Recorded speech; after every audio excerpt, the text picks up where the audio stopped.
সুপ্রিয় দর্শক, বর্তমান বাংলাদেশের অন্তর্বর্তীকালীন সরকারের ডাক্তার মোহাম্মদ ইউনূস কি পরিবর্তন আনছেন। সম্প্রতি তিনি বিমানবন্দরে এমন কিছু পরিবর্তন এনেছেন যাতে করে যাত্রীরা অনেক খুশি হয়ে গিয়েছে। এছাড়াও তিনি বাংলাদেশের সিস্টেমে বেশ কিছু পরিবর্তন এনেছেন। বিস্তারিত জানতে ভিডিওটি না টেনে শেষ পর্যন্ত দেখতে থাকুন। বাংলাদেশের প্রবাসীরা দেশের উদ্দেশ্যে মনের আনন্দে পাড়ি দিলেও যখন তারা বিমানবন্দরে পৌঁছায় তখন বাংলাদেশের কাস্টম অফিসারদের কাছ থেকে অনেক হয়রানির শিকার হতে হয়। এই সকল প্রবাসীদের অনেক খারাপ পরিস্থিতিতে পড়তে হতো। এগুলোর মধ্যে অন্যতম একটি হচ্ছে লাগেজগুলো সময় মতো না পাওয়া।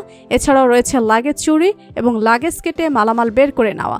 যদিও লাগেজ কাটা কিংবা লাগেজ চুরির ঘটনাগুলোতে বিমানবন্দরে যারা মালামাল আনা নেওয়া করে তাদেরকে পকেট ছাড়া পোশাক পরিধান করতে বলা হয়েছে, মানে তাদের পোশাকে কোনো প্রকার পকেট থাকবে না।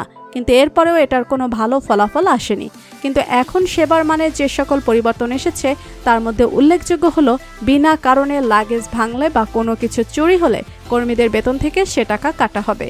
মিডিয়া রিপোর্টস থেকে জানা গিয়েছে যাত্রী সেবাতে আরও কিছু নতুন নিয়ম তৈরি করেছে বাংলাদেশের অন্তর্বর্তীকালীন সরকার। যেমন শাহজালাল আন্তর্জাতিক বিমানবন্দরের টেলিফোন সেবা থাকলেও এতদিন সেটা কোনো কাজে আসেনি, কিন্তু বর্তমানে টেলিফোন সেবায় 54 জন কর্মী কাজ করছে।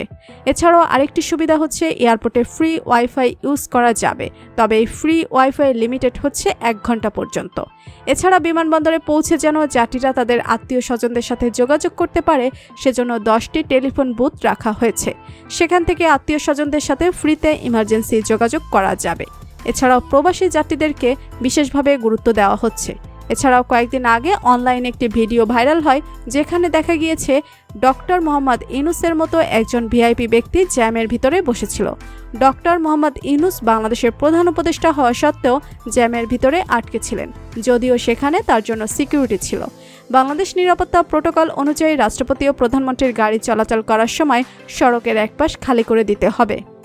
তাদের চলাচলের 15 মিনিট আগে থেকেই নির্দিষ্ট সড়কটির এক পাশ খালি করে দিতে হবে। যদিও এটা নিয়ম রয়েছে, কিন্তু এটা সম্পর্কে আমরা আগে জানতাম না। কিন্তু ডক্টর মোহাম্মদ ইউনূস সিগন্যালের মধ্যে বসে থাকেন। এই ভিডিওটা দেখে অনেকে ডক্টর মোহাম্মদ ইউনূসকে অ্যাপ্রিসিয়েট করেছেন। এবার আমরা মেট্রো রেল সম্পর্কে জানব।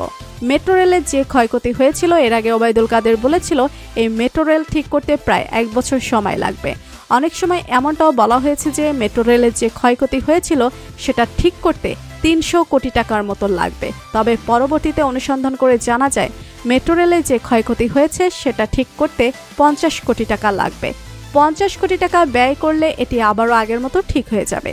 এবং আপনারা অনেকেই জানেন হয়তো মেট্রো রেল ঠিক হয়ে গিয়েছে, শুধুমাত্র মিরপুর 10 এবং কাজীপাড়া স্টেশন বাদে বাকি স্টেশনগুলোতে মেট্রো রেল ঠিকভাবে চলাফেরা করবে।